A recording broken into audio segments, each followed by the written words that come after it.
Sebelum ceritanya dimulai, silahkan tulis di kolom komentar dari daerah mana saja teman-teman yang menonton cerita ini.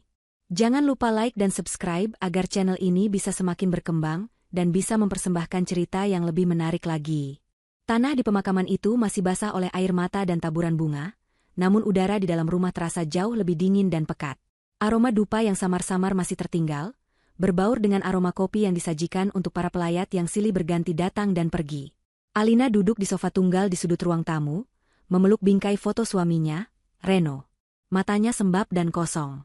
Ia menatap ke satu titik, seolah dunianya telah berhenti berputar sejak dokter mengucapkan kalimat final itu 3 hari yang lalu. Rumah ini, surga kecil yang mereka bangun bata demi bata dengan cinta dan impian, kini terasa seperti museum kenangan yang menyakitkan. Setiap sudutnya meneriakkan nama Reno. Lukisan abstrak di dinding dibeli saat mereka berlibur di Bali. Rak buku setinggi langit-langit itu adalah proyek akhir pekan Reno 2 tahun lalu. Bahkan bantal sofa yang kini terasa menusuk punggungnya adalah pilihan Alina yang disetujui Reno dengan senyum hangatnya. Semua terasa begitu dekat, namun sang pemilik senyuman itu telah pergi selamanya. Di seberang ruangan, keluarga Reno duduk bergerombol. Ada Ibu Santi, ibu mertuanya, yang sejak tadi sibuk menerima ucapan belasungkawa dengan ekspresi wajah yang sulit diartikan. Di sampingnya, Bapak Heru, ayah mertuanya, lebih banyak diam dan menghela napas. Tatapannya selalu tertuju pada istrinya seolah menunggu perintah. Dan Dani, kakak iparnya, yang sejak tadi mondar-mandir sambil menelepon, suaranya yang dibuat-buat terdengar prihatin. Namun matanya liar mengamati setiap detail kemewahan rumah adiknya. Alina merasakan tatapan mereka sesekali mendarat padanya, bukan tatapan iba, melainkan tatapan yang dingin dan menginspeksi.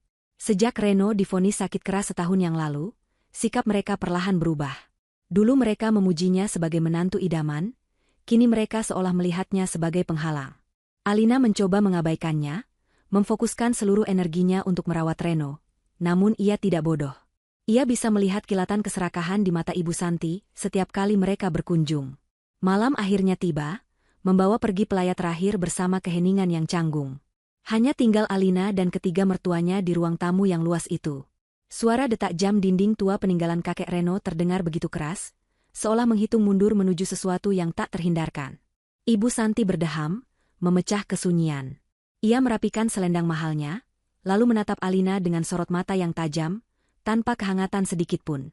Aura keibuannya yang biasa ia pasang di depan orang banyak telah luntur sepenuhnya, meninggalkan wajah seorang wanita yang dingin dan penuh perhitungan. Alina, ucapnya dengan nada datar. Ada yang perlu kita bicarakan. Alina mengangkat wajahnya. Tenaganya sudah terkuras habis oleh duka, namun ia mencoba untuk tetap tenang. Iya, Bu, jawabnya lirih. Reno sudah tidak ada, lanjut Ibu Santi, kata-katanya menusuk langsung ke jantung Alina yang masih berdarah. Tentu kami semua sangat kehilangan. Dia anakku satu-satunya yang paling berhasil.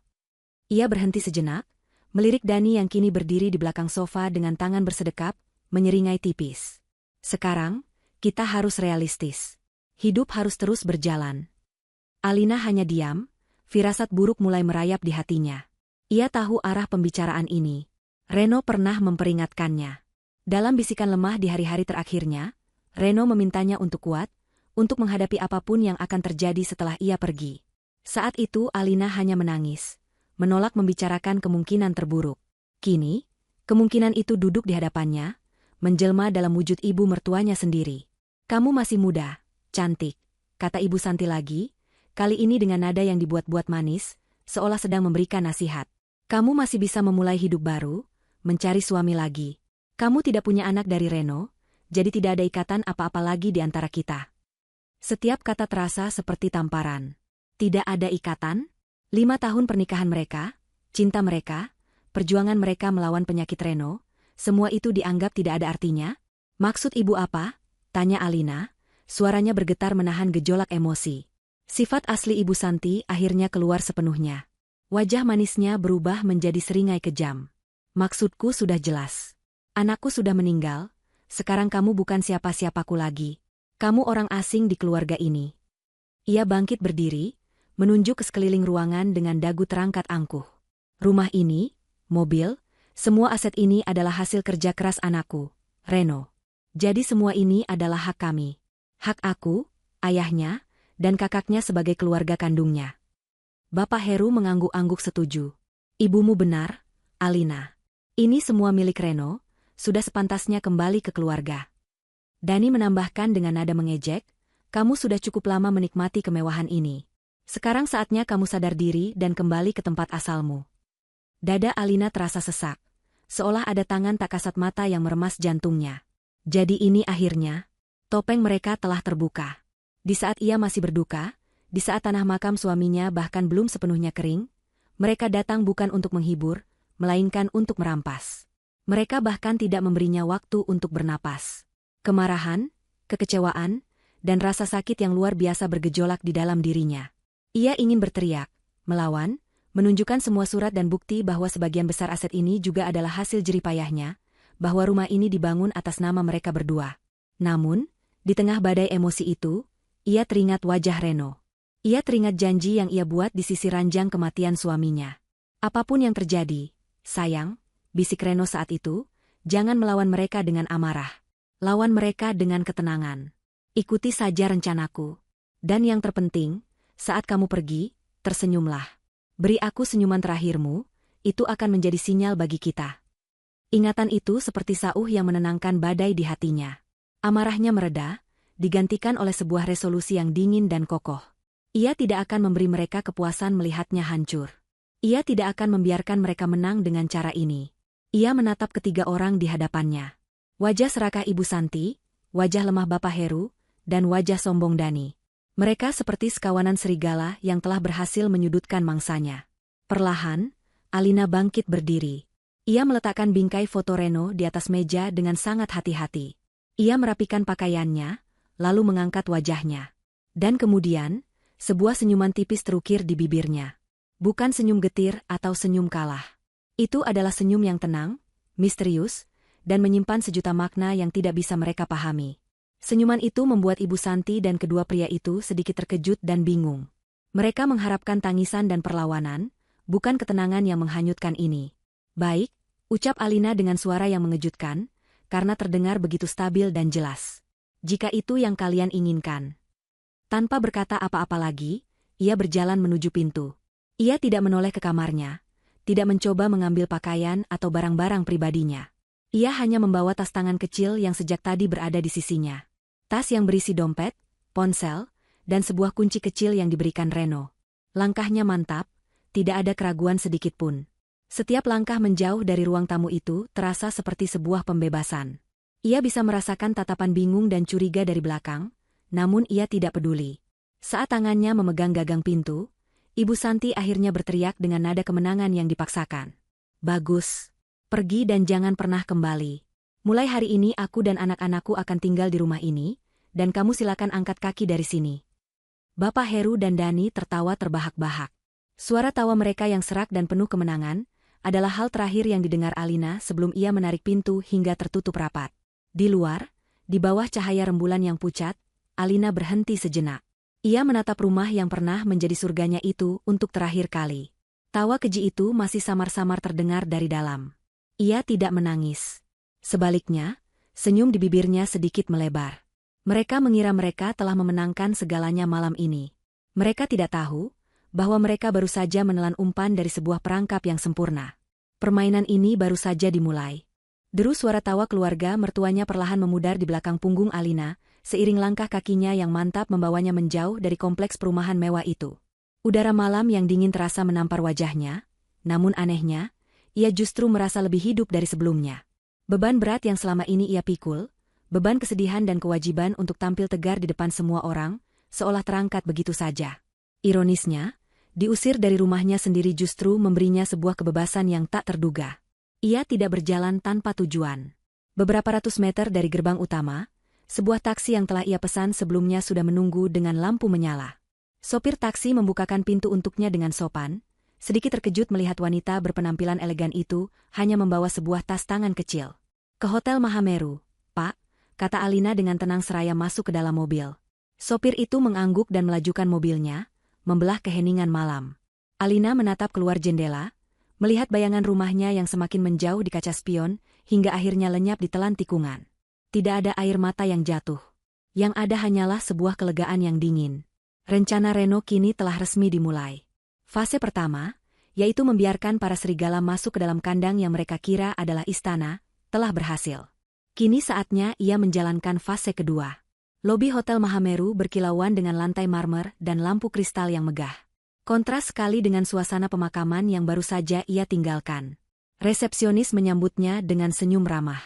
Alina memesan kamar eksekutif suite untuk 5 malam ke depan, membayar deposit dengan kartu kredit platinum dari dalam dompetnya tanpa ragu.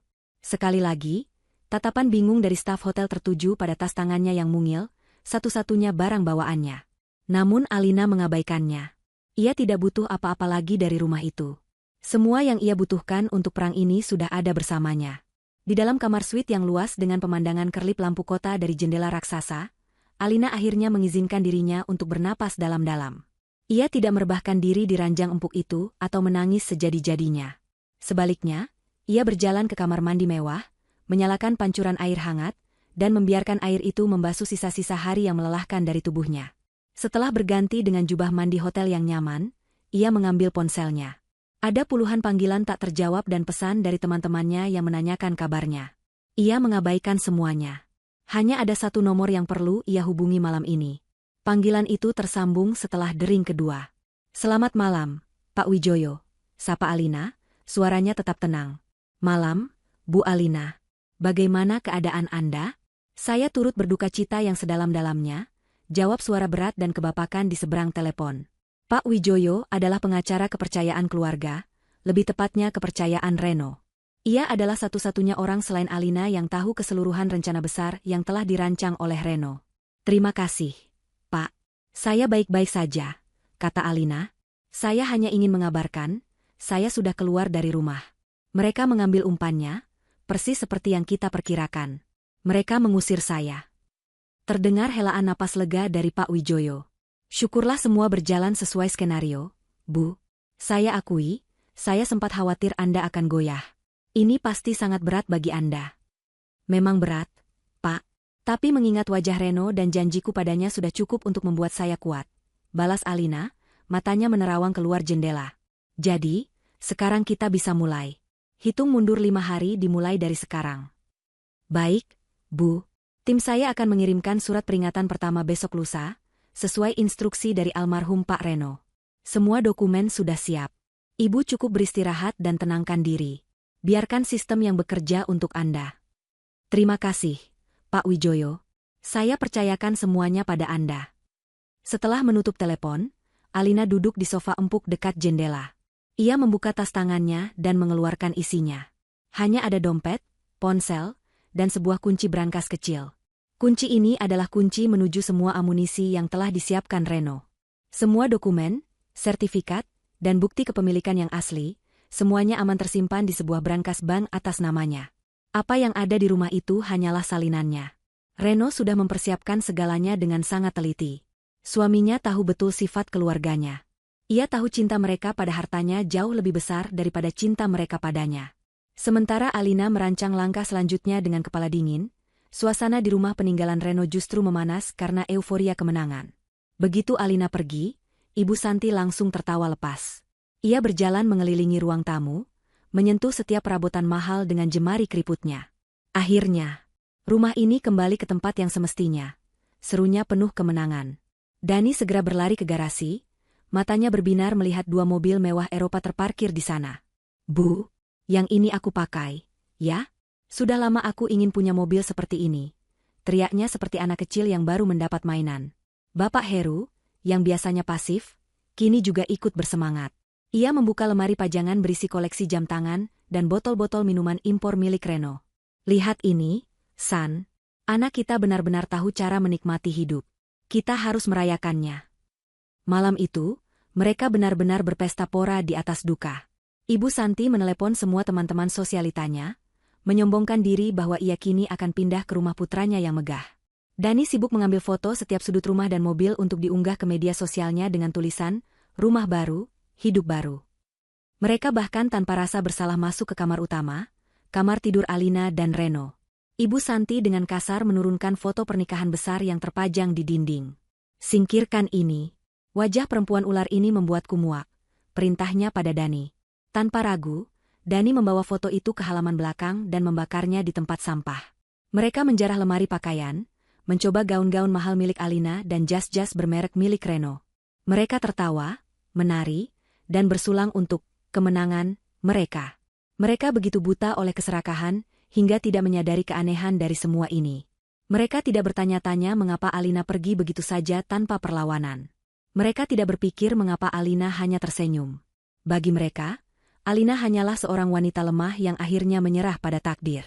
Mereka mengira telah mendapatkan surga, padahal mereka tidak sadar bahwa pintu neraka baru saja terbuka di bawah kaki mereka. Hitung mundur menuju kehancuran total mereka telah dimulai, dan jarum jamnya dipegang oleh wanita yang baru saja mereka usir dengan hina. Pagi hari kedua di rumah yang telah berganti pemilik secara paksa itu disambut dengan pemandangan yang kacau. Sisa-sisa perayaan semalam masih berserakan di mana-mana.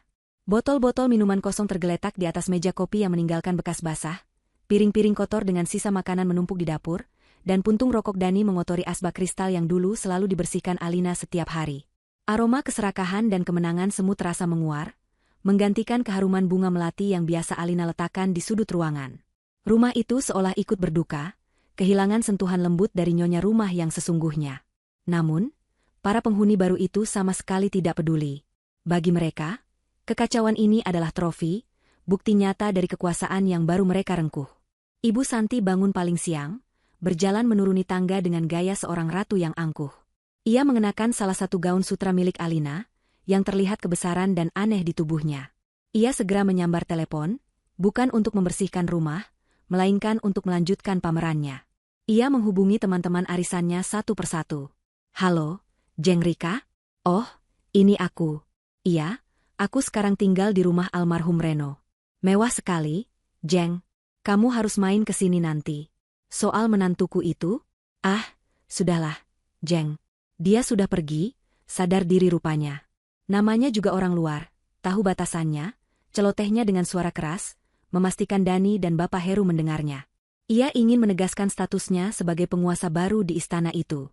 Sementara ibunya sibuk menyebar berita, Dani sudah beraksi sejak pagi. Ia tidak bisa tidur nyenyak, terlalu bersemangat untuk segera mengubah aset-aset peninggalan adiknya menjadi uang tunai. Ia mondar-mandir di garasi, mengelap mobil sport merah milik Reno dengan senyum lebar. Ia sudah menghubungi 3 dealer mobil bekas kenalannya, mengirimkan foto-foto mobil itu dan meminta penawaran harga tertinggi. Minimal 800 juta harus dapat ini, gumamnya pada diri sendiri. Setelah itu, ia masuk kembali ke dalam rumah dengan meteran di tangan, mulai mengukur kamar-kamar kosong. Otaknya yang licik sudah berputar, membayangkan keuntungan dari menyewakan kamar-kamar itu sebagai paviliun eksklusif. Ia sama sekali tidak memikirkan kenangan adiknya di kamar itu, yang ada di kepalanya hanyalah angka-angka rupiah. Bapak Heru, seperti biasa, menjadi pengikut yang setia. Ia tidak banyak bicara, namun tindakannya menunjukkan persetujuan penuh. Pagi itu ia duduk di kursi kerja Reno yang terbuat dari kulit asli, mencoba satu persatu jam tangan mewah dari kotak koleksi putranya. Ia memutar-mutar jam tangan berlapis emas itu di pergelangan tangannya, menatap pantulan dirinya di layar komputer yang gelap dengan tatapan puas. Ia merasa inilah hidup yang seharusnya ia jalani sejak dulu. Kemewahan yang selama ini hanya bisa ia lihat dari jauh, kini berada dalam genggamannya. Ia sama sekali tidak merasa bersalah telah merebutnya dari menantunya yang sedang berduka. Baginya, Alina hanyalah orang asing yang kebetulan menikah dengan putranya, dan kini masa baktinya telah usai. Di tengah kesibukan mereka menikmati harta rampasan, suara bel pintu yang tajam memecah euforia. Dani, yang sedang berada di dekat pintu, membukanya dengan sedikit kesal. Di depannya berdiri seorang kurir berseragam rapi, memegang sebuah amplop coklat tebal berukuran folio. "Permisi, Pak. Ada surat untuk penghuni rumah ini. Mohon tanda tangan di sini," kata kurir itu sambil menyodorkan sebuah gawai. "Dari siapa?" tanya Dani ketus. "Dari Bank Investasi Kencana, Pak." Dani mengerutkan kening, tapi ia tetap menandatanganinya. Ia merebut amplop itu dan menutup pintu tanpa mengucapkan terima kasih. "Bu, Ayah, ada surat dari bank," teriaknya sambil berjalan kembali ke ruang tengah. Ibu Santi mengakhiri panggilannya. "Bank? Bank apa? Paling juga penawaran kartu kredit. Buang saja." "Bukan, Bu. Kelihatannya penting." "Amplopnya tebal," kata Dani seraya merobek amplop itu dengan tidak sabar. Di dalamnya terdapat beberapa lembar kertas dengan kop surat resmi dan penuh dengan tulisan-tulisan kecil yang rumit. Dani mencoba membacanya, keningnya berkerut semakin dalam. Apa ini? Surat peringatan pertama. Tunggakan fasilitas pinjaman bisnis, atas nama Reno Aditama, jatuh tempo dalam 3 hari. Ibu Santi merebut kertas itu dari tangan Dani. Matanya yang sudah agak rabun menyipit, mencoba memahami kalimat-kalimat hukum yang tercetak di sana. Bapak Heru ikut mendekat, mengintip dari balik bahu istrinya. Utang? Mana mungkin Reno punya utang? Desis Ibu Santi, tidak percaya. Anakku itu paling anti sama utang. Apalagi pinjaman bisnis? Bisnis apa? Dani tertawa mengejek, mencoba menutupi secercah kegelisahan yang mulai muncul. Sudah kuduga. Ini pasti akal-akalan si Alina. Dia pasti bekerja sama dengan orang Bank Gadungan untuk menakut-nakuti kita. Dia pikir kita bodoh? Dia ingin kita panik dan memanggilnya kembali. Murahan sekali triknya. Penjelasan Dani terdengar sangat masuk akal bagi Ibu Santi. Tentu saja. Mana mungkin sistem perbankan yang megah mau mengirim surat ke rumah duka secepat ini? Pasti ini ulah Alina. Kebenciannya pada menantunya itu membuatnya langsung percaya pada skenario yang paling menyudutkan Alina. Dasar perempuan licik. Sampai mati pun masih berusaha merebut harta anakku. Geramnya. Wajahnya memerah karena marah. Tapi, San, kertasnya, logonya, semuanya terlihat asli. Celetuk Bapak Heru dengan ragu. Ia menunjuk stempel timbul di sudut surat itu. Sepertinya ini bukan surat main-main. Diam kamu, bentak Ibu Santi, langsung mematahkan keraguan suaminya. Sejak kapan kamu jadi penakut begini? Kamu lebih percaya pada perempuan itu daripada anakmu sendiri? Reno itu pengusaha sukses, bukan orang yang terlilit utang. Ini pasti palsu. Untuk membuktikan ucapannya dan menghapus semua keraguan, Ibu Santi melakukan tindakan yang akan ia sesali seumur hidupnya. Dengan gerakan dramatis, ia meremas surat-surat berharga itu menjadi bola, lalu merobeknya menjadi serpihan-serpihan kecil dengan penuh amarah. Ini yang pantas didapatkan oleh surat sampah ini, katanya dengan napas terengah-engah. Ia melemparkan sobekan kertas itu ke lantai dan menginjaknya. Dani dan Bapak Heru terdiam, lalu ikut tertawa. Mereka merasa telah memenangkan pertempuran psikologis melawan Alina. Mereka kembali melanjutkan aktivitas mereka, mencoba meyakinkan diri bahwa surat itu tidak lebih dari angin lalu.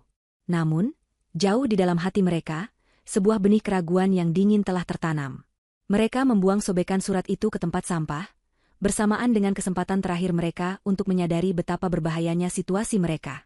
Mereka tidak tahu bahwa suara kertas yang dirobek itu adalah suara hitung mundur nasib mereka yang dipercepat. Di kamar hotelnya yang sunyi, Alina menatap layar ponselnya. Bukan berita atau media sosial yang ia lihat, melainkan sebuah foto. Foto favoritnya bersama Reno, diambil saat mereka berlibur setahun yang lalu, sebelum penyakit itu menggerogoti tubuh suaminya dengan ganas. Di foto itu, Reno tersenyum lebar, merangkulnya dengan erat dengan latar belakang matahari terbenam yang keemasan. Senyum itu, senyum yang sama tulusnya dengan senyum yang ia tunjukkan saat merancang jaring pengaman untuknya. Ingatan Alina melayang kembali ke hari yang menentukan itu, sekitar 3 bulan sebelum Reno menghembuskan napas terakhirnya. Hari di mana wasiat tak tertulis itu dibuat. Malam itu hujan turun dengan deras. Alina baru saja selesai menyuapi Reno makan malam di kamar mereka. Reno terlihat sangat lelah, napasnya berat, namun matanya menatap Alina dengan cinta yang tak berkurang sedikitpun. Ia menolak untuk dirawat di rumah sakit, bersikeras ingin menghabiskan sisa waktunya di rumah yang mereka bangun bersama. Tiba-tiba, Reno meminta Alina untuk membantunya berjalan ke ruang kerja. Dengan susah payah, Alina memapah suaminya. Di sana, di kursi kerjanya, Reno terlihat sedikit lebih berenergi, seolah dikelilingi oleh buku-buku dan pekerjaannya memberinya kekuatan. Ada apa, Mas? Tanya Alina lembut, sambil menyelimuti kaki suaminya. Reno tidak langsung menjawab. Ia menatap kosong ke arah jendela yang basah oleh hujan. Tadi sore, saat kamu pergi ke apotek, Ibu dan Dani datang. Ucapnya pelan, suaranya serak. Aku pura-pura tidur, tapi aku bisa mendengar percakapan mereka dari kamar. Alina merasakan firasat buruk. Apa yang mereka katakan? Reno menghela napas panjang, napas yang terdengar penuh kekecewaan. Mereka tidak bertanya tentang kondisiku, sayang. Mereka membicarakan tentang aset. Ibu bilang, dia harus memastikan semuanya aman dan tidak jatuh ke tangan orang yang salah setelah aku pergi. Dani menambahkan, dia sudah punya rencana untuk menjual mobil dan merenovasi rumah ini. Mereka membicarakanku seolah aku sudah menjadi mayat. Hati Alina terasa sakit mendengarnya. Ia menggenggam tangan Reno yang terasa dingin. Mas, jangan pikirkan itu. Tidak, Alina. Aku harus memikirkannya. Potong Reno, kali ini dengan sorot mata yang tajam dan penuh tekad. Aku sudah menduga ini sejak lama, tapi mendengarnya langsung, rasanya menyakitkan. Mereka keluargaku, darah dagingku, tapi keserakahan telah membutakan mereka. Aku tidak akan membiarkan mereka menyakitimu. Aku tidak akan membiarkan mereka merebut semua yang telah kita bangun bersama. Keesokan harinya, Reno menelepon Pak Wijoyo dan memintanya datang ke rumah. Pertemuan itu diadakan di ruang kerja Reno. Alina duduk di samping suaminya, memegang tangannya erat-erat. Pak Wijoyo, seorang pria parubaya yang bijaksana, mendengarkan dengan saksama saat Reno memaparkan niatnya. Pak Wijoyo, saya tahu sisa waktu saya tidak banyak lagi. Mulai Reno. Saya ingin Bapak membantu saya menyusun sebuah strategi. Strategi untuk melindungi Alina dari keluarga saya sendiri. Tentu, Pak Reno. Apa yang bisa saya bantu? Surat wasiat? Bukan sekadar surat wasiat, Pak, sela Reno. Surat wasiat bisa diperdebatkan di pengadilan, prosesnya bisa bertahun-tahun dan akan menguras energi Alina. Saya mau sesuatu yang lebih mengikat. Sesuatu yang akan menjadi bumerang bagi mereka jika mereka berani macam-macam. Saya mau mereka menghancurkan diri mereka sendiri dengan keserakahan mereka. Reno kemudian menjelaskan rencananya yang brilian sekaligus nekat. Saya mau Bapak membantu saya mengajukan pinjaman bisnis sebesar 10 miliar rupiah ke Bank Kencana. Gunakan rumah ini, 2 mobil saya, dan seluruh isi deposit box saya sebagai jaminan utamanya. Pak Wijoyo dan Alina sama-sama terkejut. 10 miliar. Mas? Untuk apa? Tanya Alina cemas. Pak Reno, itu adalah risiko yang sangat besar, tambah Pak Wijoyo. Reno tersenyum tipis. Tenang. Uang itu tidak akan saya gunakan untuk hal yang tidak perlu. Begitu pinjaman itu cair, seluruh dananya akan langsung kita pindahkan ke sebuah produk investasi yang aman dan terkelola dengan baik, yang sudah saya riset. Dan yang paling penting, rekening investasi itu dibuka atas nama Alina seorang. Pak Wijoyo mulai mengerti arahnya. Jadi, Anda memindahkan aset dari bentuk properti menjadi bentuk tunai dan investasi atas nama istri Anda. Tepat, kata Reno. Tapi itu baru setengah dari rencana. Bagian terpentingnya ada di perjanjian kredit dengan bank. Saya ingin Bapak, sebagai kuasa hukum saya, menegosiasikan sebuah klausul khusus yang tidak biasa. Klausul yang custom. Reno mencondongkan tubuhnya ke depan, matanya berkilat cerdas meskipun tubuhnya rapuh. Isi klausulnya begini. Pinjaman ini akan dilunasi secara otomatis oleh asuransi jiwa yang saya miliki, dengan satu pengecualian. Asuransi itu akan menjadi batal dan pinjaman harus dilunasi secara tunai beserta seluruh bunganya. Jika ahli warisah yang tercatat dalam polis asuransi saya, yaitu istri saya, Alina, terbukti secara fisik dihalangi, diusir, atau tidak dapat mengakses aset yang menjadi jaminan dalam kurun waktu 7 hari setelah saya meninggal dunia. Pak Wijoyo terdiam sejenak. Otaknya yang tajam mencerna setiap kata. Lalu, matanya melebar karena takjub. Pak Reno ini jenius sekaligus sangat berbahaya. Ini adalah sebuah jebakan, Pak, sahut Reno. Saya mengenal ibu dan kakak saya. Setelah saya meninggal, saya jamin 100% mereka akan mengusir Alina dari rumah ini. Mereka tidak akan memberinya waktu bahkan untuk berduka. Dan saat mereka melakukannya, saat mereka memaksa Alina keluar dari pintu itu, mereka tanpa sadar sedang menekan tombol aktivasi bom waktu utang sebesar 10 miliar rupiah atas nama mereka sendiri. Alina menatap suaminya dengan mata berkaca-kaca. Ia tidak pernah membayangkan Reno akan merancang sesuatu yang begitu rumit dan dahsyat hanya untuk melindunginya. Reno menoleh padanya, menggenggam tangannya lebih erat. Sayang, aku minta maaf kamu harus melalui ini. Ini akan sangat berat. Mereka akan menghinamu, menyakitimu. Tapi aku mohon, berjanjilah padaku.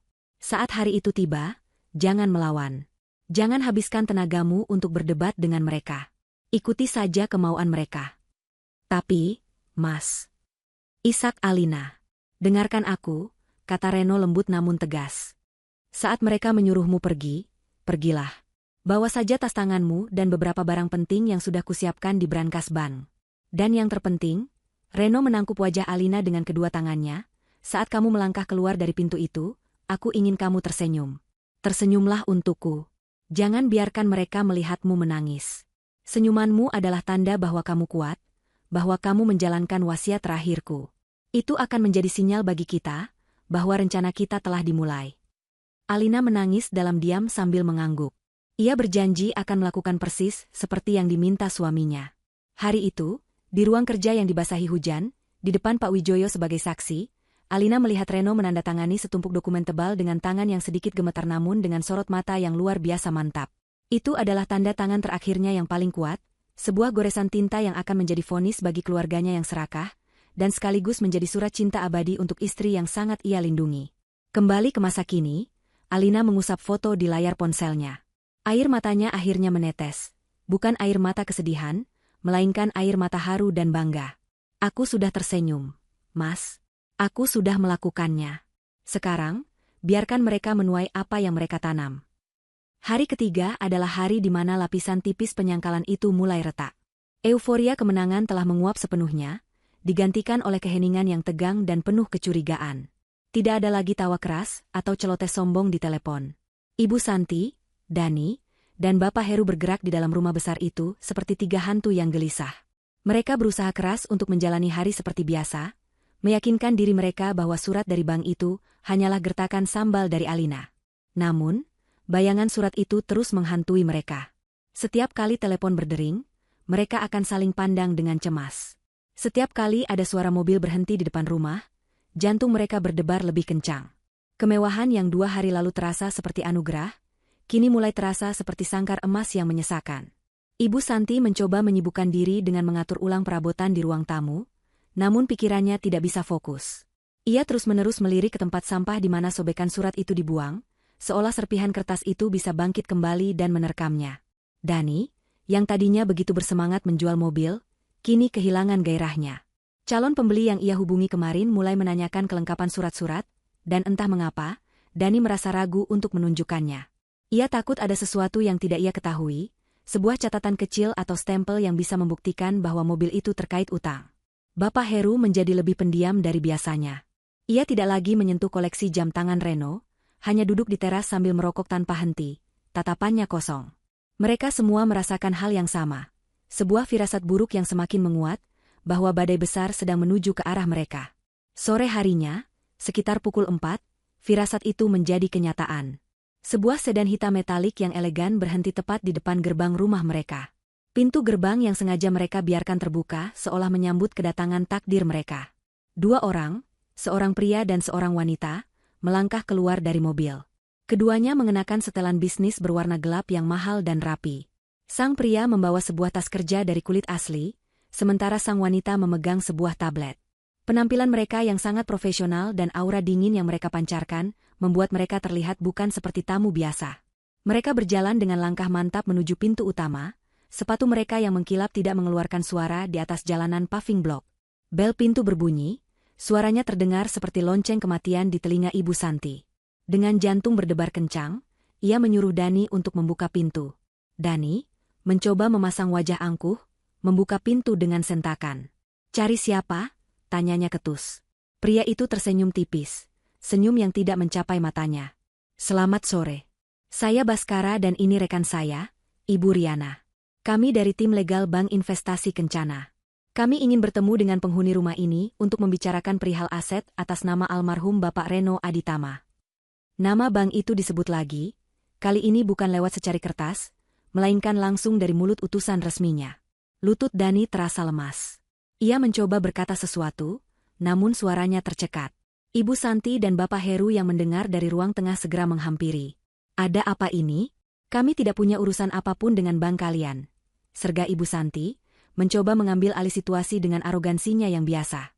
Ibu Riana, sang wanita, mengangkat tabletnya. "Apakah benar Anda adalah Ibu Santi, ibu kandung dari almarhum Bapak Reno?" tanyanya dengan suara yang sopan namun tegas. "Iya, saya ibunya." "Kenapa?" "Baik. Menurut data kami, saat ini Anda, Bapak Heru, dan Bapak Dani sedang menempati properti ini. Kami di sini hanya untuk mengonfirmasi beberapa hal dan menyampaikan informasi penting secara langsung, untuk menghindari kesalahpahaman." Mereka dipersilakan masuk, lebih karena paksaan situasi daripada kerelaan. Keempatnya kini duduk di ruang tamu yang terasa mencekam, bagaikan ruang pengadilan dadakan. Tuan Baskara meletakkan tas kerjanya di atas meja, dan membukanya dengan gerakan yang teratur. Ia mengeluarkan sebuah map tebal berwarna biru tua. 2 hari yang lalu, kami telah mengirimkan surat peringatan pertama ke alamat ini, yang telah diterima dan ditandatangani. Mulai Tuan Baskara, matanya menatap tajam ke arah Dani. Namun, karena kami belum menerima respons apapun, maka sesuai prosedur, kami harus melakukan kunjungan langsung. Surat itu palsu. Itu hanya akal-akalan dari menantu saya. Potong Ibu Santi cepat, suaranya sedikit melengking. Tuan Baskara tidak terpancing. Ia dengan tenang mengeluarkan selembar salinan perjanjian kredit dari dalam mapnya. Ini adalah salinan otentik dari perjanjian fasilitas pinjaman yang ditandatangani oleh almarhum Bapak Reno Aditama di hadapan notaris kami. Silakan diperiksa. Ia menyodorkan dokumen itu ke atas meja. Bapak Heru memberanikan diri untuk mengambilnya. Tangannya gemetar saat melihat tanda tangan putranya yang begitu ia kenali tertera dengan jelas di atas materai. Di samping tanda tangan Reno, ada juga stempel dan tanda tangan pejabat bank yang sah. Ini bukan pemalsuan. Ini nyata. Dalam perjanjian ini, lanjut Ibu Riana mengambil alih, suaranya yang jernih dan tajam membelah keheningan, tercatat bahwa almarhum Bapak Reno Aditama memiliki fasilitas pinjaman bisnis yang telah disetujui dan dicairkan sebesar 10 miliar rupiah. Apa? Ibu Santi menjerit histeris, matanya melotot tak percaya. Ia memegangi dadanya yang terasa sesak dan tubuhnya limbung ke belakang, hampir pingsan jika tidak ditahan oleh Bapak Heru. Tidak mungkin. Ini penipuan, teriak Dani, wajahnya pucat pasi. Adik saya tidak mungkin punya utang sebesar itu. Kami akan menuntut kalian. Tuan Baskara tetap tenang menghadapi ledakan emosi itu. Ia menunggu sampai Ibu Santi sedikit lebih tenang sebelum melanjutkan. Kami memahami keterkejutan Anda. Izinkan kami menjelaskan. Ia kemudian memaparkan dengan detail. Pinjaman ini seharusnya memang tidak menjadi beban bagi keluarga. Sesuai perjanjian, pinjaman ini dijamin sepenuhnya oleh polis asuransi jiwa premium atas nama Bapak Reno, di mana bank kami ditunjuk sebagai penerima manfaat untuk melunasi pinjaman. Mendengar kata asuransi, secercah harapan muncul di wajah mereka. Nah, itu, jadi sudah lunas, kan? Lalu kenapa kalian datang ke sini? Tanya Dani cepat. Disinilah Tuan Baskara menjatuhkan bom yang sesungguhnya. Ia membalik halaman dokumen di tangannya. Benar, seharusnya sudah lunas. Namun, ada satu klausul khusus yang dinegosiasikan oleh almarhum, yaitu klausul 11B. Ia berdeham sejenak sebelum membacakannya dengan intonasi yang jelas. Klausul ini menyatakan bahwa pertanggungan asuransi jiwa akan otomatis menjadi batal demi hukum, dan seluruh fasilitas pinjaman beserta bunga berjalannya akan dinyatakan jatuh tempo seketika, apabila ahli waris utama yang tercatat dalam polis, yaitu Nyonya Alina Wijaya, terbukti secara sah dan meyakinkan dihalangi, diusir, atau dengan cara apapun tidak dapat menempati aset utama yang dijaminkan, dalam hal ini adalah properti di alamat ini. Dunia seolah berhenti berputar. Kata-kata, diusir, dan Nyonya Alina, terdengar berdengung di telinga Ibu Santi, Dani, dan Bapak Heru. Mereka saling pandang dengan ngeri. Mereka akhirnya sadar. Ini bukan utang biasa. Ini adalah sebuah perangkap.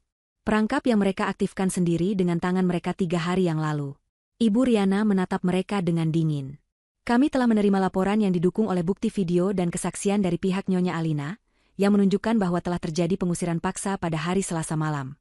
Dengan demikian, klausul 11B telah aktif. Pihak asuransi telah menolak klaim, dan utang sebesar 10 miliar rupiah kini menjadi tanggung jawab pihak penjamin aset, yaitu penghuni properti ini. Tubuh Dani merosot di sofa. Seluruh kesombongannya lenyap tak bersisa. Bapak Heru hanya bisa menggelengkan kepala dengan tatapan kosong. Ibu Santi terisak pelan, suara yang keluar dari mulutnya lebih mirip rintihan putus asa. Tuan Baskara menutup mapnya. Suara, klik, dari kunci tas kerjanya terdengar seperti ketukan palu hakim.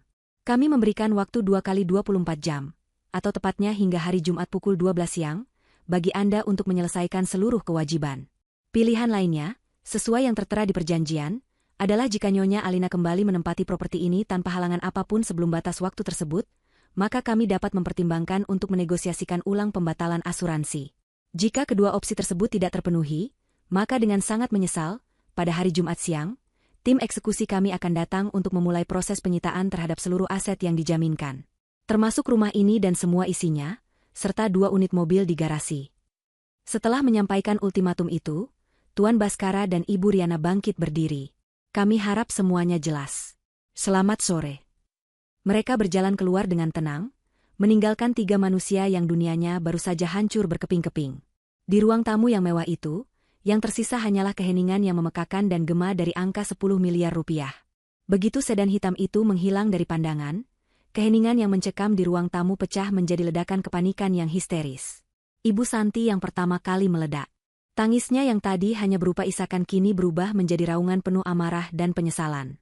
Ia memukul-mukul sofa dengan membabi buta, meluapkan rasa frustrasinya yang tak tertahankan. Ini semua gara-gara perempuan ular itu. Alina, dia pasti sudah merencanakan ini semua dengan Reno sebelum dia mati. Mereka menjebak kita. Mereka ingin menghancurkan kita. Teriaknya, mencoba mencari kambing hitam untuk menutupi kesalahan fatalnya sendiri. Matanya yang merah menatap liar ke sekeliling, seolah mencari-cari sosok Alina untuk ia caci maki. Namun, Dani, yang biasanya selalu memihak ibunya, kali ini tidak sependapat. Ketakutan telah mengikis habis sisa-sisa baktinya. Wajahnya yang pucat kini memerah karena amarah yang ditujukan bukan kepada Alina, melainkan kepada ibunya sendiri. Ia bangkit berdiri dan menendang meja kopi dari kaca, hingga isinya berhamburan. Bukan Alina, Bu, tapi Ibu. Ini semua karena keserakahan Ibu. Bentaknya dengan suara bergetar. Aku sudah bilang kita harus lebih tenang. Kita harus cari tahu dulu surat-surat rumah ini atas nama siapa. Tapi ibu tidak mau dengar. Ibu dibutakan oleh harta, langsung mengusir Alina begitu saja. Sekarang lihat akibatnya. 10 miliar, Bu. 10 miliar. Bagaimana cara kita membayarnya? Berani kamu menyalahkan ibumu? Hah? Balas Ibu Santi, tidak mau kalah. Kamu juga ikut menikmati semuanya. Kamu yang paling bersemangat mau menjual mobilnya. Kamu juga tertawa saat perempuan itu pergi. Karena aku pikir itu aman. Aku pikir ibu sudah punya rencana. Ternyata rencana ibu hanyalah keserakahan buta. Pertengkaran hebat itu pecah tak terhindarkan.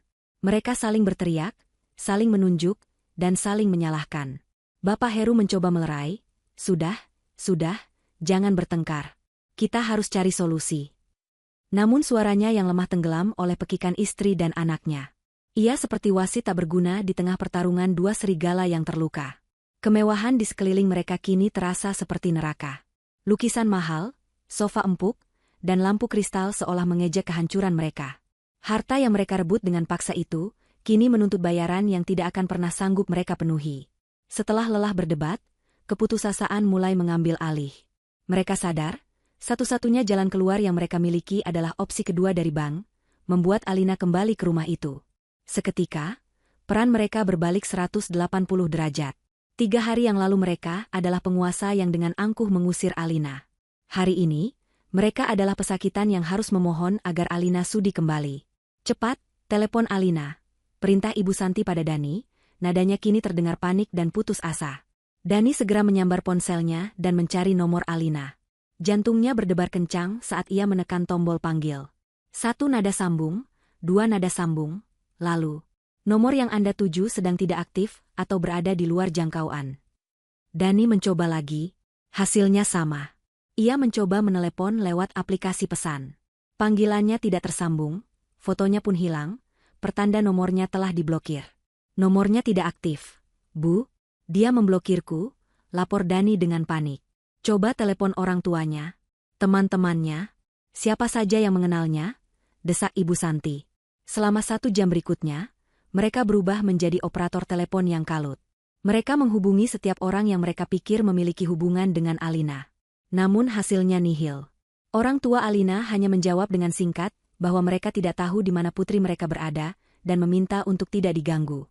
Teman-teman Alina, yang sepertinya sudah diberitahu, memberikan jawaban yang serupa.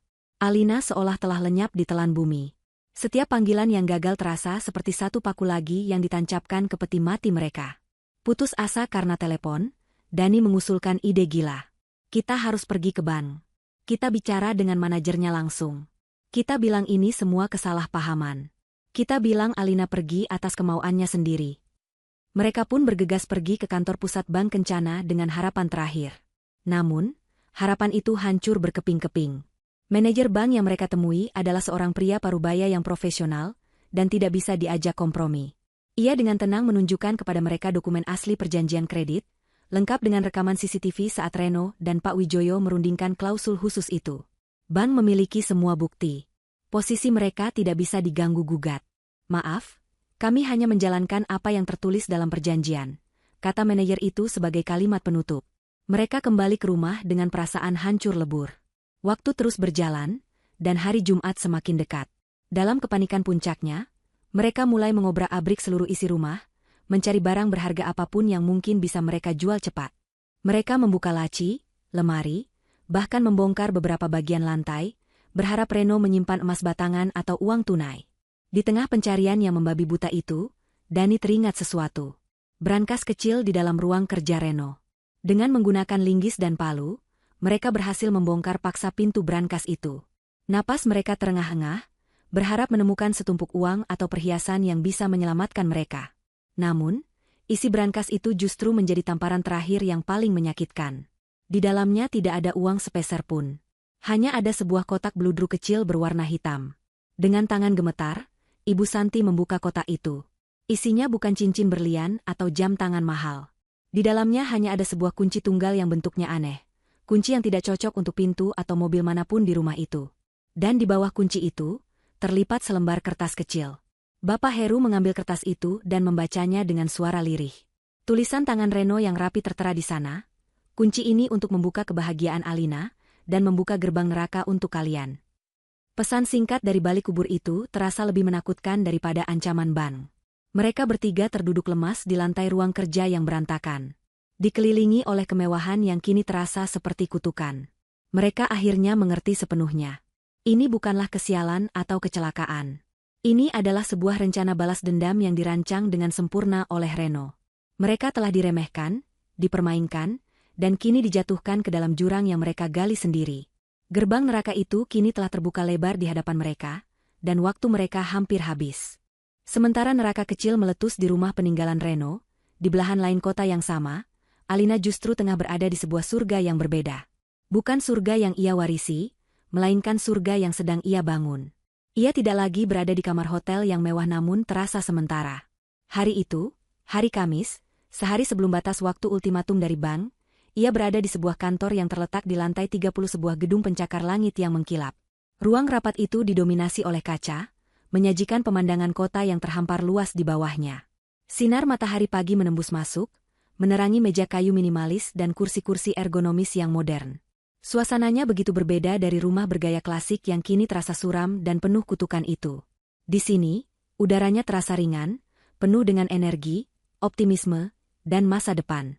Alina duduk di kepala meja, bukan sebagai tamu, melainkan sebagai pemimpin. Penampilannya telah berubah total.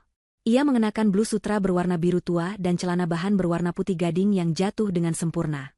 Rambutnya yang biasa tergerai, kini ditata rapi membentuk sanggul modern yang elegan. Riasan di wajahnya tipis namun tegas, memancarkan aura profesionalisme dan kepercayaan diri yang tak terbantahkan. Di hadapannya duduk Pak Wijoyo yang setia mendampingi, dan seorang pria lain yang lebih muda, berpenampilan energik dengan kacamata berbingkai tebal, bernama Ferdi. Ferdi adalah sahabat sekaligus mitra bisnis Reno dalam membangun perusahaan rintisan mereka, sebuah perusahaan yang dirahasiakan Reno dari keluarganya.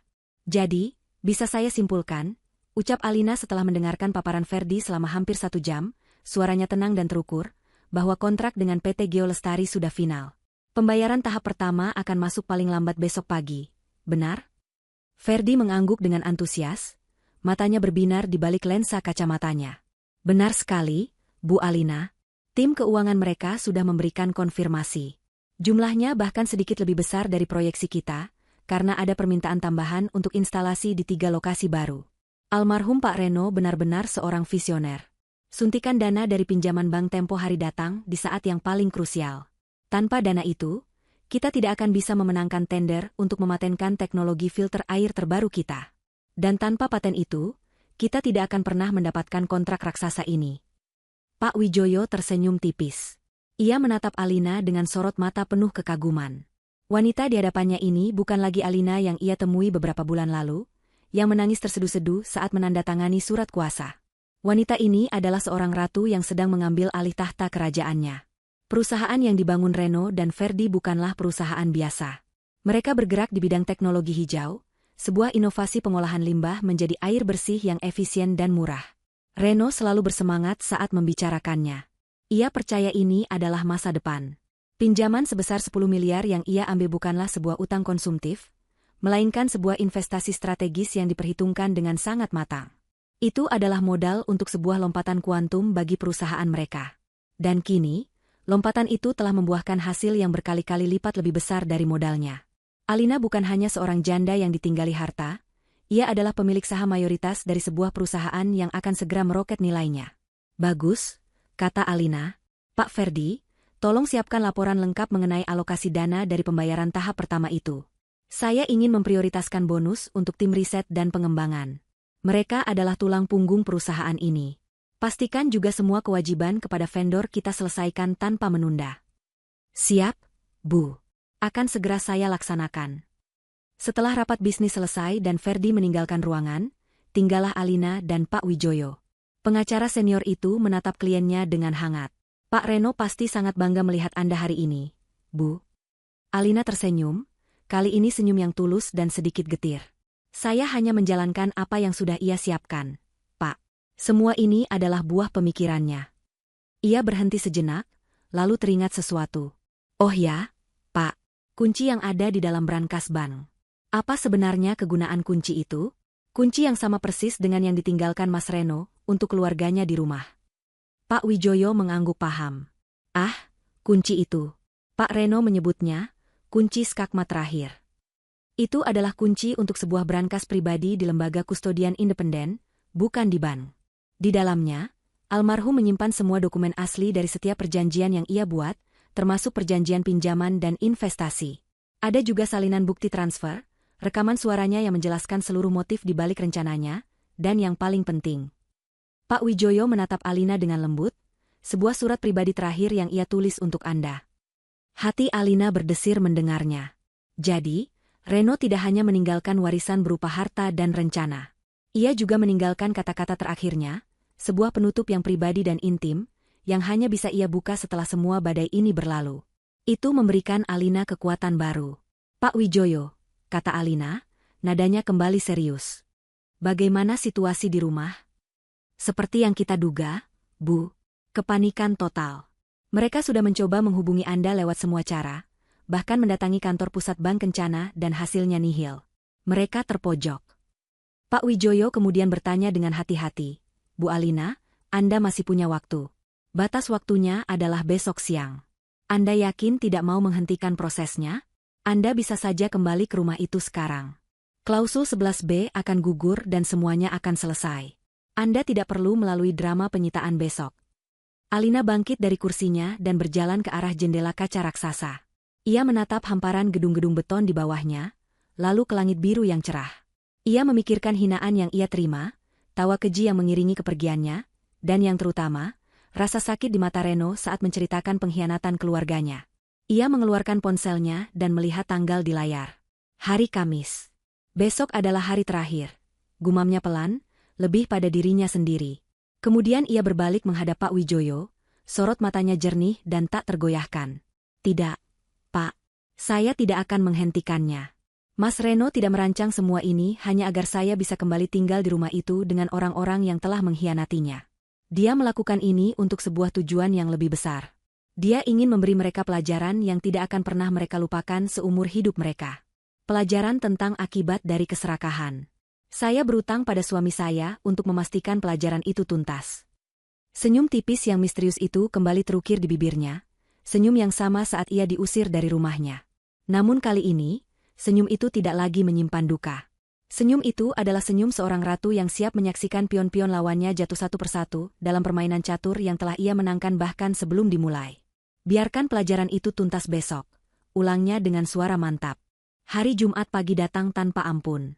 Langit di luar cerah, namun di dalam rumah megah itu, suasananya lebih kelabu dari badai tergelap sekalipun. Batas waktu pukul 12 siang terasa seperti pedang Damocles yang tergantung di atas leher mereka, berayun semakin rendah setiap detiknya. Rumah itu sendiri telah menjadi saksi bisu dari keputusasaan penghuninya. Kondisinya 180 derajat berbeda dari saat Alina masih merawatnya. Sofa-sofa mewah kini bergeser tak beraturan, bantal-bantalnya terlempar ke lantai. Laci-laci di beberapa lemari terbuka, isinya seperti diobrak-abrik. Di ruang kerja Reno, pintu brankas yang rusak menganga seperti luka, dan lantai di sekitarnya dipenuhi kertas-kertas yang berserakan. Ini adalah pemandangan sebuah kapal karam, sisa-sisa dari pencarian harta karun yang panik dan sia-sia. Ketiga penghuninya adalah cerminan dari kekacauan itu. Ibu Santi duduk meringkuk di salah satu sofa, sosoknya yang dulu angkuh kini layu seperti tanaman kering. Ia tidak lagi mengenakan gaun sutra Alina. Ia hanya memakai daster kusam. Rambutnya acak-acakan, matanya bengkak dan merah karena menangis semalaman. Ia terus bergumam sendiri, menyalahkan Alina, menyalahkan suaminya, menyalahkan Reno, lalu menangis menyesali perbuatannya dalam sebuah siklus yang tak berujung. Akal sehatnya seolah sudah berada di ambang batas. Ia telah kehilangan segalanya bahkan sebelum hartanya dirampas. Ia kehilangan harga dirinya. Dani berada dalam kondisi yang tidak lebih baik. Ia seperti seekor singa yang terkurung di dalam kandang. Ia terus mondar-mandir dari ruang tamu ke teras, sebatang rokok tak pernah lepas dari bibirnya. Wajahnya tegang, peluh membasahi pelipisnya. Semalaman ia mencoba menghubungi teman-teman kayanya, mencoba meminjam uang dengan bunga setinggi apapun. Namun semua menolaknya. Berita tentang masalah keluarganya entah bagaimana sudah sedikit bocor. Tidak ada yang mau berurusan dengan utang sebesar 10 miliar. Ponselnya yang tadinya menjadi simbol status, kini menjadi monumen kegagalannya. Setiap kali ia melihat layar ponselnya, ia hanya melihat penolakan dan rasa malu. Impiannya untuk menjadi kaya mendadak telah berubah menjadi mimpi buruk kebangkrutan total. Dan Bapak Heru, sang kepala keluarga yang tak berkepala, hanya duduk diam di meja makan. Tatapannya kosong, menembus dinding di hadapannya. Ia tidak marah, tidak menangis, tidak panik. Ia hanya diam. Keheningan yang menakutkan dari seorang pria yang telah menyerah sepenuhnya. Ia menyadari perannya dalam bencana ini. Kelemahannya, ketidakmampuannya untuk menentang keserakahan istrinya, kepasifannya saat menantunya diusir, semua itu kini kembali menghantamnya. Ia adalah kapten yang membiarkan kapalnya menabrak gunung es. Dan kini ia hanya bisa pasrah menunggu kapalnya tenggelam ke dasar lautan. Tepat pukul 11.45, 15 menit sebelum batas waktu berakhir, suara rombongan mobil yang berhenti di depan rumah memecah keheningan yang menyiksa. Jantung mereka serasa berhenti berdetak. Dari jendela, mereka bisa melihat pemandangan yang mengerikan. 2 mobil dari Bank Kencana, salah satunya membawa Tuan Baskara dan Ibu Riana yang berwajah dingin. Di belakangnya, sebuah van besar berwarna putih berhenti. Beberapa pria berbadan tegap dengan seragam turun darinya. Dan yang paling membuat lutut mereka lemas, sebuah mobil patroli polisi ikut berhenti di paling belakang, memastikan proses eksekusi berjalan tanpa perlawanan. Ini bukanlah negosiasi. Ini adalah akhir. Ketukan di pintu terdengar, bukan ketukan tamu, melainkan ketukan yang tegas dan tak terbantahkan. Dengan langkah gontai, Bapak Heru membukakan pintu. Tuan Baskara berdiri di depan, didampingi oleh seorang petugas berseragam dan pemimpin tim eksekusi yang memegang sebuah map berisi surat perintah. "Selamat siang," sapa Tuan Baskara tanpa basa-basi. "Waktu Anda telah habis. Sesuai dengan surat perintah eksekusi dari Pengadilan Negeri Nomor 734 PDTX 2025 PN Jakarta Sel, kami akan memulai proses pengosongan dan penyegelan aset yang dijaminkan." Ibu Santi, mendengar kalimat itu, seolah mendapat sisa tenaga terakhirnya. Ia berlari ke depan dan bersujud di kaki Tuan Baskara. "Jangan, Pak, tolong, jangan, beri kami waktu lagi. Kami akan mencari menantu saya. Tolong, Pak," tangisnya memohon, mencengkeram celana bahan Tuan Baskara. Pemandangan yang sangat kontras dengan sosoknya yang angkuh 5 hari yang lalu. Tuan Baskara memberi isyarat kepada petugas wanita untuk membantu Ibu Santi berdiri. "Maaf, Bu. Proses hukum harus tetap berjalan. Anda semua diberi waktu 30 menit untuk mengambil barang-barang pribadi yang esensial, seperti pakaian dan dokumen identitas. Selain itu, semua barang di dalam rumah ini akan kami data dan segel." Dani mencoba melakukan perlawanan terakhir. "Anda tidak bisa melakukan ini. Ini perampokan," teriaknya, namun suaranya terdengar kosong dan putus asa. Petugas polisi yang mendampingi melangkah maju. "Pak, mohon kerjasamanya. Menghalangi proses eksekusi pengadilan adalah tindak pidana." Ancaman itu membungkam Dani seketika. Tidak ada lagi yang bisa mereka lakukan. Di bawah pengawasan tim eksekusi, mereka bertiga seperti narapidana di rumah mereka sendiri, mengemasi pakaian ke dalam tas-tas butut yang bisa mereka temukan. Setiap barang mewah yang mereka lewati seolah mengejek mereka. Tetangga-tetangga mulai keluar, berbisik-bisik dari balik pagar mereka, menyaksikan drama kejatuhan keluarga yang baru kemarin menyombongkan diri. Rasa malu yang luar biasa membakar wajah mereka. Tepat saat mereka digiring keluar dari teras menuju gerbang, sebuah sedan putih mewah meluncur dengan anggun dan berhenti di seberang jalan.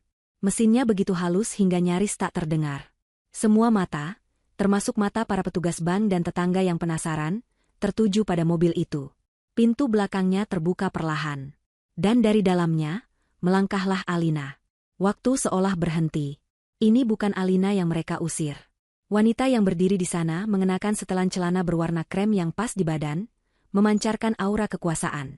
Rambutnya tertata sempurna, dan kacamata hitam besar menutupi sebagian wajahnya, memberinya kesan misterius dan tak tersentuh. Ia berdiri tegak, memandang pemandangan di depannya, keluarga mertuanya yang tanpa hina dina, para petugas yang sibuk menempelkan stiker, disita, di jendela, dan rumahnya yang kini menjadi pusat tontonan, dengan ketenangan yang mutlak. Ia adalah sang sutradara yang datang untuk menyaksikan babak akhir dari pertunjukan yang ia atur. Wajah Ibu Santi, Dani, dan Bapak Heru berubah dari putus asa menjadi syok total. Di hadapan mereka, berdiri sang pembalasan dendam, dalam wujudnya yang paling elegan dan mematikan. Kehadiran Alina di panggung kehancuran itu mengubah segalanya. Suara bisik-bisik para tetangga seketika berhenti. Langkah para petugas eksekusi melambat. Bahkan Tuan Baskara dan Ibu Riana dari pihak ban, tampak sedikit terkejut dengan kemunculan yang begitu dramatis. Semua perhatian kini terpusat pada wanita elegan yang berdiri dengan ketenangan luar biasa di seberang jalan. Bagi keluarga mertuanya, kemunculan Alina adalah penampakan hantu dari masa lalu sekaligus malaikat pencabut nyawa dari masa depan. Mereka membeku, campuran antara harapan gila bahwa ia datang untuk menyelamatkan mereka dan teror yang menusuk bahwa ia datang untuk menikmati kejatuhan mereka. Dengan langkah yang anggun dan terukur, Alina menyeberang jalan. Suara ketukan sepatu haknya di aspal terdengar begitu jelas di tengah keheningan, setiap ketukan seolah menjadi penanda nasib yang tak terelakkan. Ia tidak berjalan cepat, memberi waktu bagi ketiga mertuanya untuk menyerap pemandangan dirinya yang baru, kuat, berkuasa, dan tak tersentuh. Ia berhenti beberapa langkah di hadapan mereka, di antara mereka dan gerbang rumah yang kini disegel. Ia tidak mengatakan apa-apa pada awalnya, hanya membiarkan keheningan itu menyiksa mereka. Ibu Santi adalah yang pertama kali pecah. Harapan putus asa mengalahkan rasa malunya. Ia melepaskan diri dari pegangan petugas dan berlari ke arah Alina, tersandung-sandung dengan langkah yang tidak stabil. Ia mencoba meraih tangan Alina, namun Alina dengan sigap menarik tangannya. Tak kehilangan akal, Ibu Santi langsung bersimpuh di kaki Alina, sebuah tindakan yang tak pernah terbayangkan akan ia lakukan seumur hidupnya. "Alina, anakku, tolong kami, nak," isaknya, suaranya parau dan menyedihkan. Air mata buaya membasahi wajahnya yang kuyu. "Hentikan semua ini. Ibu mohon padamu. Ini rumah Reno, rumah anakku satu-satunya. Kenangan dia ada di sini semua. Kamu tega melakukan ini pada ibu mertuamu sendiri? Pada keluarga suamimu?" Ia mencoba menggunakan kartu, keluarga, dan kenangan, senjata terakhir yang ia miliki. Dani dan Bapak Heru menatap dengan napas tertahan, menaruh sisa harapan mereka pada belas kasihan Alina. Alina menatap wanita yang bersimpuh di kakinya itu. Perlahan, ia mengangkat tangannya dan melepas kacamata hitamnya. Matanya terlihat jelas sekarang. Tidak ada kebencian yang membara di sana, tidak juga ada belas kasihan. Yang ada hanyalah sorot mata yang dingin dan jernih, seperti danau beku di musim dingin. Sorot mata seorang hakim yang akan membacakan vonis. "Tega?" Suara Alina terdengar lembut, namun setiap suku katanya tajam seperti pecahan kaca. Kata itu menggantung di udara, membuat Ibu Santi terdiam. Kata yang menarik untuk ibu gunakan sekarang. Di malam ibu mengusir saya, saat saya masih berduka, di mana rasa tega ibu? Saat ibu dan Dani tertawa terbahak-bahak di belakang punggung saya, di mana belas kasihan ibu? Ia kemudian menatap Ibu Santi tepat di manik matanya. Ibu sendiri yang bilang 5 hari yang lalu, bahwa saya bukan siapa-siapa lagi bagi ibu. Bahwa saya adalah orang asing. Saya hanya mengikuti kata-kata ibu. Orang asing tidak punya kewajiban apapun untuk menolong ibu, bukan? Setiap kalimat Alina adalah cermin yang ia sodorkan ke wajah mertuanya, memantulkan kembali semua kata-kata keji yang pernah mereka lontarkan. Dan soal rumah ini, lanjut Alina, suaranya sedikit mengeras, cukup untuk didengar oleh para tetangga yang memasang telinga. "Anda benar, Bu. Ini dulu rumah anak Anda, rumah yang kami bangun bersama. Tapi di malam yang sama, Ibu merampasnya dan menyatakan ini adalah rumah Ibu. Sekarang, rumah ini menjadi milik Ban. Bukan karena saya, tapi karena keserakahan Ibu sendiri yang mengaktifkan klausul dalam perjanjian yang dibuat suami saya. Saya tidak mengambil apapun dari Ibu. Ban yang mengambilnya, sebagai konsekuensi logis dari perbuatan ibu. Ibu Santi terdiam, mulutnya terbuka tapi tidak ada suara yang keluar. Semua argumennya telah dipatahkan dengan telak. Dani, melihat ibunya kalah, mencoba maju dengan sisa-sisa keberaniannya. Alina, cukuplah. Jangan perkeruh suasana. Kami mengaku salah. Sekarang bantu kami. Setidaknya demi nama baik Reno. Alina menoleh pada Dani, senyum sinis yang tipis tersungging di bibirnya. Nama baik Reno? Justru karena aku ingin menjaga nama baik dan kehormatan suamiku, aku melakukan ini. Suamiku adalah orang yang cerdas dan adil. Dia tahu sifat kalian. Dia tidak akan pernah rela hasil kerja kerasnya dinikmati oleh orang-orang serakah yang bahkan tidak menghargai istrinya. Aku di sini untuk menjalankan wasiatnya. Wasiat untuk memberikan keadilan. Setelah mengucapkan kalimat itu, Alina seolah selesai dengan mereka. Ia tidak lagi memandang ketiganya. Mereka sudah bukan lagi lawannya. Mereka hanyalah akibat. Ia berbalik dan berjalan dengan tenang ke arah Tuan Baskara, yang sejak tadi hanya mengamati interaksi itu dengan profesional. Melihat Alina mendekati pihak bank, sepercik harapan terakhir menyala di hati Ibu Santi dan Dani. Mungkin Alina akan bernegosiasi. Mungkin ia akan menggunakan kekuasaannya untuk membatalkan penyitaan ini. Mereka menatap dengan penuh harap. Alina berhenti di hadapan Tuan Baskara. "Pak, terima kasih sudah menjalankan tugas Anda sesuai prosedur," ucapnya dengan sopan. "Sama-sama, Bu Alina. Ini sudah menjadi kewajiban kami," jawab Tuan Baskara. "Saya di sini," kata Alina dengan suara yang jelas dan tegas, memastikan semua orang mendengarnya, bukan untuk menghentikan proses penyitaan ini. Harapan terakhir di mata Ibu Santi dan Dani padam seketika, digantikan oleh kebingungan. Alina melanjutkan, "Saya hanya ingin menyampaikan niat saya secara resmi. Saya mendapat informasi bahwa aset jaminan yang disita, termasuk properti ini, akan segera dilelang oleh pihak bank untuk menutupi kerugian dan sisa kewajiban. Tolong sampaikan kepada departemen lelang di kantor Anda."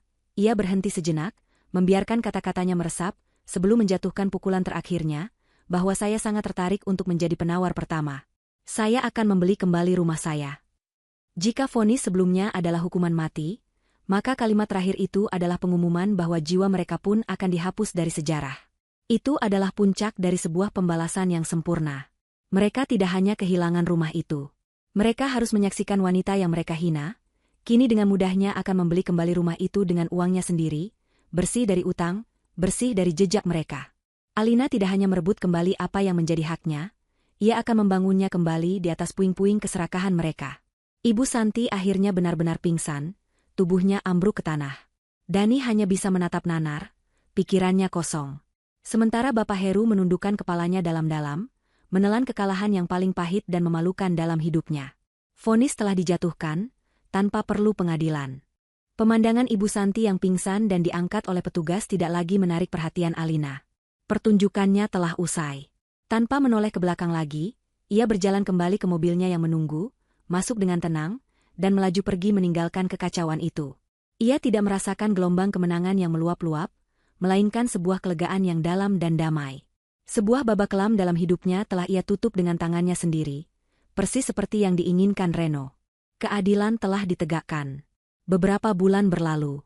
Waktu menjadi penyembuh sekaligus hakim yang paling adil. Bagi Alina, waktu membawa perubahan dan pembangunan. Bagi keluarga mertuanya, waktu membawa pembusukan dan kehancuran. Nasib Ibu Santi, Bapak Heru, dan Dani persis seperti yang bisa dibayangkan. Tanpa rumah, tanpa uang, dan dengan reputasi yang hancur, mereka terlempar ke dasar jurang sosial. Mereka terpaksa menyewa sebuah rumah kontrakan kecil dengan 2 kamar sempit di sebuah gang kumuh di pinggiran kota. Dindingnya lembab dan catnya mengelupas. Setiap hari, mereka harus mendengar suara bising dari pasar dan tetangga yang bertengkar, sangat jauh dari keheningan dan kemewahan kompleks perumahan mereka yang dulu. Ibu Santi, yang dulu adalah seorang ratu di lingkaran sosialitanya, kini menjadi bahan gunjingan. Teman-temannya menjauhinya. Untuk menyambung hidup, ia terpaksa berjualan kue basah titipan di depan rumahnya. Wajahnya yang dulu selalu terawat kini selalu tampak masam dan lelah. Stres dan penyesalan menggerogoti kesehatannya, membuatnya terlihat 10 tahun lebih tua. Dani, sang pangeran yang sombong, harus menelan ludahnya sendiri. Tidak ada perusahaan yang mau menerimanya bekerja. Kisah keluarganya menjadi berita kecil di kalangan bisnis. Dengan terpaksa, ia mengambil pekerjaan apapun yang bisa ia dapatkan. Ia menjadi seorang kuli bangunan di sebuah proyek apartemen, mengangkat semen dan mendorong gerobak di bawah terik matahari. Kulitnya menghitam, ototnya mengeras, namun sorot matanya selalu kosong. Setiap malam ia pulang dengan tubuh penuh peluh dan rasa lelah yang luar biasa, membawa upah harian yang hanya cukup untuk makan. Pertengkaran dengan ibunya mengenai uang menjadi menu sehari-hari di rumah kontrakan mereka yang sempit. Bapak Heru menjadi sosok yang paling menyedihkan. Dihantam oleh rasa bersalah dan penyesalan, ia jatuh sakit-sakitan. Ia lebih banyak menghabiskan waktunya di tempat tidur, menjadi beban tambahan bagi istri dan anaknya. Keluarga yang dulu disatukan oleh keserakahan itu, kini dihancurkan oleh kemiskinan dan saling menyalahkan. Karma telah membayar mereka secara tunai, dengan bunga yang terus berjalan setiap harinya. Di sisi lain, kehidupan Alina mekar seperti bunga di musim semi. Sesuai niatnya, ia memenangkan lelang rumah itu. Ia tidak langsung menempatinya. Selama 3 bulan, rumah itu direnovasi total. Desainnya diubah menjadi lebih modern, terbuka, dan penuh cahaya. Dinding-dinding yang dulu terasa menekan kini dicat dengan warna-warna cerah. Ia ingin menghilangkan semua jejak energi negatif yang pernah ada. Namun, perubahan terbesarnya bukanlah pada arsitektur rumah. Alina mendedikasikan sebagian besar keuntungan perusahaannya yang terus meroket untuk mendirikan sebuah yayasan atas nama suaminya, Yayasan Cipta Asa Reno Aditama. Yayasan itu bergerak di bidang pendidikan anak-anak kurang mampu. Dan sebagai proyek pertamanya, ia mengubah salah satu ruangan terbesar di rumahnya, ruangan yang dulu sempat ingin dijadikan kamar utama oleh Ibu Santi, menjadi sebuah perpustakaan dan ruang belajar gratis yang indah untuk anak-anak di sekitar lingkungannya. Rak-rak buku yang penuh warna, meja-meja belajar yang lucu, dan dinding yang dihiasi mural inspiratif kini mengisi ruangan itu. Setiap sore, rumah itu kini dipenuhi oleh suara tawa dan celoteh anak-anak yang bersemangat belajar. Alina telah mengubah pusat keserakahan menjadi pusat kebaikan. Sore itu, setelah semua anak-anak pulang, Alina duduk sendirian di perpustakaan kecilnya. Ia membuka brankas pribadinya dan mengeluarkan surat terakhir dari Reno. Surat yang ia ambil menggunakan kunci skakmat terakhir, itu. Dengan tangan yang sedikit gemetar, ia membuka amplopnya. Tulisan tangan Reno yang ia rindukan menyambutnya. Untuk Alina, ratuku. Jika kau membaca surat ini, artinya semua telah berakhir. Artinya, kau telah berhasil melewati badai tergelap dalam hidupmu. Aku tahu kau berhasil. Sejak awal, aku tidak pernah meragukan kekuatanmu. Maafkan aku harus meninggalkanmu dengan sebuah pertempuran. Tapi aku tidak bisa pergi dengan tenang jika membayangkanmu sendirian menghadapi serigala-serigala itu. Aku tidak meninggalkan jebakan ini karena benci, sayang. Aku meninggalkannya karena cinta. Cinta yang begitu besar, yang ingin melindungimu bahkan ketika aku sudah tidak ada lagi di sisimu. Jangan biarkan bayang-bayang mereka menghantuimu. Harta terbesar yang aku tinggalkan bukanlah rumah atau perusahaan itu. Harta terbesarku adalah dirimu, Alina. Kekuatanmu, kebaikan hatimu, dan kemampuanmu untuk mengubah luka menjadi cahaya. Sekarang, hiduplah. Hiduplah dengan bahagia. Bangun kembali surga kita, bukan untuk mengenangku dalam kesedihan, tapi untuk merayakan cinta kita dalam kebahagiaan. Aku akan selalu menjagamu dari sini. Selalu mencintaimu, Renomu. Air mata mengalir di pipi Alina saat ia selesai membaca. Bukan air mata duka, melainkan air mata cinta, syukur, dan kelegaan. Ia melipat surat itu dengan hati-hati dan meletakkannya di dadanya. Ia berjalan ke arah jendela besar yang menghadap ke taman yang baru ditata ulang. Ia menatap langit senja yang berwarna keemasan. Ia tahu Reno sedang menatapnya. Surga mereka tidak pernah runtuh. Surga itu hanya sedang menunggu untuk dibangun kembali, menjadi lebih kuat dan lebih indah dari sebelumnya. Dan di wajahnya, terukir sebuah senyuman. Bukan senyum misterius atau senyum kemenangan, melainkan senyum tulus yang damai dan penuh harapan. Ia telah siap untuk memulai babak barunya.